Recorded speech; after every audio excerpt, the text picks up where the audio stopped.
چند سال پیش تصمیم گرفتم برای اینکه تو سال جدید به اهدافم برسم تا آخر سال هر روز ساعت 5 صبح از خواب بیدار بشم. ماه اول عالی بود. هر روز 5 صبح بیدار می شدم. بعضی روزا حتی زودتر بیدار می شدم، ساعت 4 صبح، 4 و نیم. اصلا برام سخت نبود. ماه دوم انگیزم و ارادم ضعیف شد.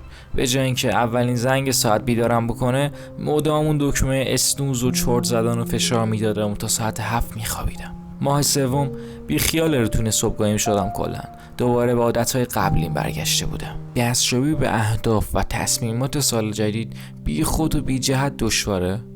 از همه مهمتر این که آیا اصلا راه آسان‌تری برای رسیدن به این اهداف وجود داره؟ رویکردی که خالی از استرس و اشتباه و در عین حال تاثیرگذار باشه. با الماس زرد در ادامه همراه باشید که میخواهم استراتژی رو با شما در میون بذارم که برای من شخصا مفید بوده و میتونه به شما هم کمک بکنه که به آسانی به اهدافتون برسید. اما قبل از هر چیزی باید بدونیم که چرا رسیدن به اهداف تا این اندازه دشواره. حالا واقعا از خودتون پرسیدید چرا رسیدن به این اهداف تا این اندازه دشواره؟ تحقیقات نشون میده که تقریبا 81% از تصمیمات سال نو با شکست مواجه میشن. چقدر آشناست. این میزان تا 99% حتی متغیره. به عبارت دیگه احتمال اینکه نتونی به اهداف جدیدت برسی یا به عادتهای قدیمیت برگردی 8 تا 10 برابر بیشتره. چقدر بد. متاسفانه بخت چندان با ما یار نیست و دلایل مختلفی هم برای این موضوع وجود داره. این موارد عبارتند از عدم انگیزه یا اراده، عدم شفافیت و تصویر کلی یا همون هدف بزرگمون، یا چیزی که من خیلی بهش اعتقاد دارم و مهمه، معماری محیط اطراف و محیط ضعیف. اما بزرگترین و اصلی ترین دلیل تا حد زیادی اینه که ما بیش از حد روی اهدافمون تمرکز میکنیم و به اون اندازه‌ای که باید به سیستم و عادت مورد نیاز نمیپردازیم. به عبارت دیگه اسکات آدامز یه نقل قول زیبایی و کاربردی داره که توش میگه هدف یه وسیله خاصه که شما به اون میرسید یا نمیرسید. سیستم کاریه که شما به طور منظم انجامش میدید و احتمال خوشحالی شما رو توی دراز مدت افزایش میده. اگر کاری رو هر روز انجام بدید، این سیستمه. اگر منتظر سررسیدن یک روز به خصوص در آینده هستید، این هدفه. برای اینکه این نقل قول رو بهتر درک بکنید یه مثال میزنیم. فرض کنید که کاهش وزن هدف 2 نفر آدمه. این 2 نفر رو بن و لیزا مینامیم. تمام تمرکز بن به هدف معطوفه. اون میگه که اون میخواد ظرف 6 ماه 20 کیلو وزن کم کنه. بن هر روز با آینده نگاه میکنه و دنبال نشونه‌ای برای کاهش وزن میگرده. با وجود اینکه اون روزانه ساعت زیادی روی تردمیل میدوه، اما باز هم ناامیده. بن بعد از 3 ماه ورزش فشرده روزانه و برنامه غذایی سخت بی خیال هدفش شد. اون میگه که فرآیند فعلی کاهش وزنش از چیزی که انتظار داشته خیلی کندتره. به علاوه برنامه فشرده غیر واقعی یا بدون انعطافش باعث شد که احساس شکست و ناتوانی بکنه. همین برای اینکه به ما نشون بده بن چرا به هدفش نرسید کافیه. اما الان شاید با خودتون سوال بپرسید که لیزا چی شد؟ برعکس بن، لیزا روی کرده کاملا متفاوتی در پیش گرفت. روی کردی راحت تر برای رسیدن به اهداف که روی کرده کایزن نامیده میشه. اما روی کرده کایزن چیه؟ روی کرده که باعث پیشرفت ژاپنی ها شد. نقل قول از برایان تریسی: عالی شدن مقصد نیست، بلکه یک سفر همیشگیه که هرگز پایان نمیرسه. اول از همه کایزن دقیقاً چیه؟ کایزن فلسفه ژاپنی و تمرین بهتر شدن مستمره. رویکرد کایزن به جای ایجاد تغییرات بزرگ و ناگهانی، تمرکزش بر بهتر شدنهای کوچیک در طول زمانه که از این طریق به نتایج بزرگ برسید. این ایده در ابتدا تحت تاثیر نظریه پردازان مدیریت آمریکا در طول جنگ جهانی دوم بود که تمرکزشون بر این بود که با منابع کمی که در اختیار داشتن تولیداتشون رو بیشتر بکنن. بعد از جنگ آمریکا برای کمک به بازسازی کارخانه‌های ضعیف ژاپنی این کارشناسان را وارد میدان کرد. ژاپنی‌ها ایده بهبود مستمر را پذیرفتند و آن را کایزن نامیدند. ژاپنی‌ها از اون زمان با موفقیت رویکرد کایزن رو در پیش گرفتند و با استفاده از اون اقتصادشون رو بازسازی کردند و چند غول خودروسازی مثل تویوتا و هوندا رو رشد دادند. برای اینکه این رویکرد رو بهتر درک کنید به مثال لیزا برمیگردیم. لیزا به جای اون که مثل بن رویکردی رو پیش بگیره که تمام تمرکزش بر هدف باشه، رویکرد کایزن رو انتخاب کرد. لیزا میگه که هدفش 20 کیلو کاهش وزنه، اما برای اینکه به هدفش برسه بلافاصله تمام تمرکزش رو به سمت یک سیستم یا عادت میبره.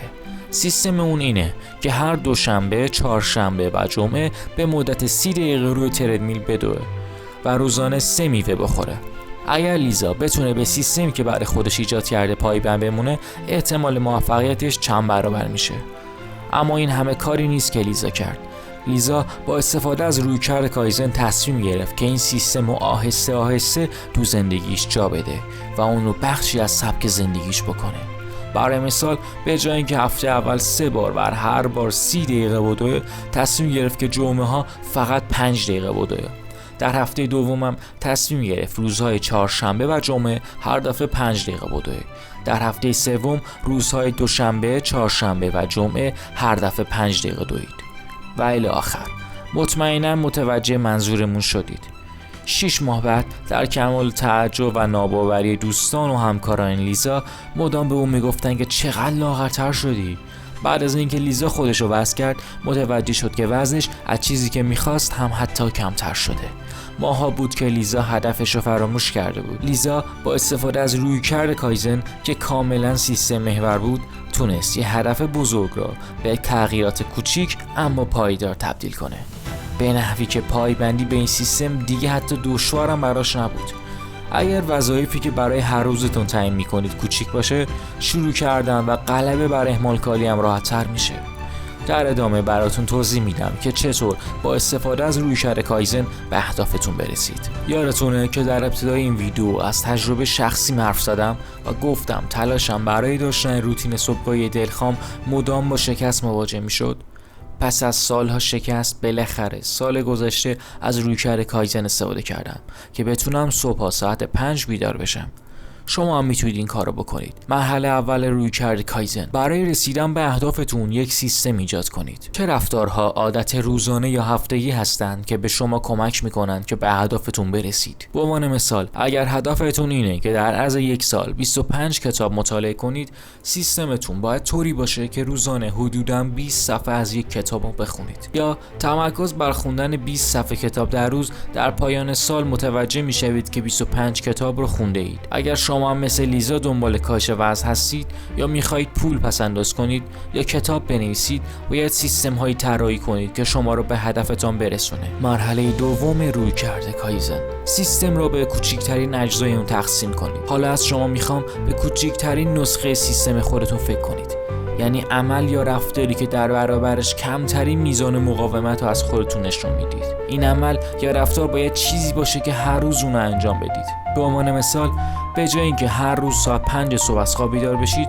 سعی کنید فقط شنبه ها این کار رو انجام بدید و بعد از گذشت 2 هفته سعی کنید 2 روز در هفته این کار رو بکنید.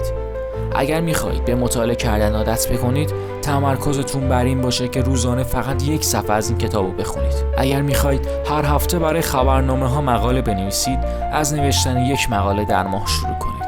نکته کلیدی این کار انتخاب قدم اوله. قدم اول باید به قدر کافی کوچیک و آسون باشه که بتونید مرتب اون رو انجام بدید. مرحله سوم رویکرد کایزن: تا زمانی که سیستم اصلی به یک عادت همیشگی تبدیل نشده، مدام دنبال بهتر کردن خودتون باشید. با این کار شما یک سیستم اصلی برای رسیدن به اهدافتون دارید که به بخش‌های کوچکتر تقسیم شده. وقتی که عادتتون به عادت کوچکتر تقسیم کردید، میتونید این تغییرات کوچیک رو بهبود ببخشید یا اونها رو تغییر بدید که سیستم اصلی رو تقویت کنید. به عنوان مثال، بعد از اینکه به مدت 2 هفته شنبه ها ساعت 5 صبح بیدار شدید، سعی کنید 3 شنبه ها هم به برنامه‌تون اضافه کنید. هدف از این کار اینه که تا زمانی که سیستم اصلی تبدیل به عادت بشه، شما مدام خودتون رو بهبود ببخشید و به دنبال بهتر شدن باشید. به یاد داشته باشید که سیستم اصلی مجموعه کاملی از عادت‌ها یا رفتارهاییه که به شما کمک میکنه به هدف اصلی که تو سرتون دارید برسید. من خودم شخصا از هفته 4 تا 7 چند روز دیگر را به برنامه روتین صبحگاهیم اضافه کردم. چند ماه بعد موفق شدم این عادت رو تو خودم به وجود بیارم که 6 روز در هفته رو ساعت 5 صبح بیدار بشم. این استراتژی رو میتوان برای سیستم دیگری نیز اعمال کرد.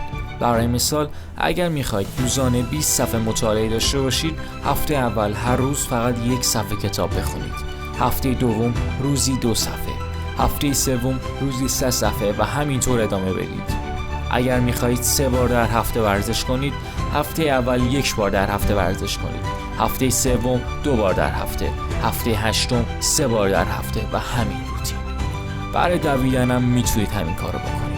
البته تمام این موارد سناریوهای فرضی هستند، اما مطمئناً متوجه منظور ما میشید و میدونید که چطور باید از کایزن برای رسیدن به اهداف خودتون استفاده کنید. سیستم یا الگوهای رفتاری برای رسیدن به هدفتون ایجاد کنید.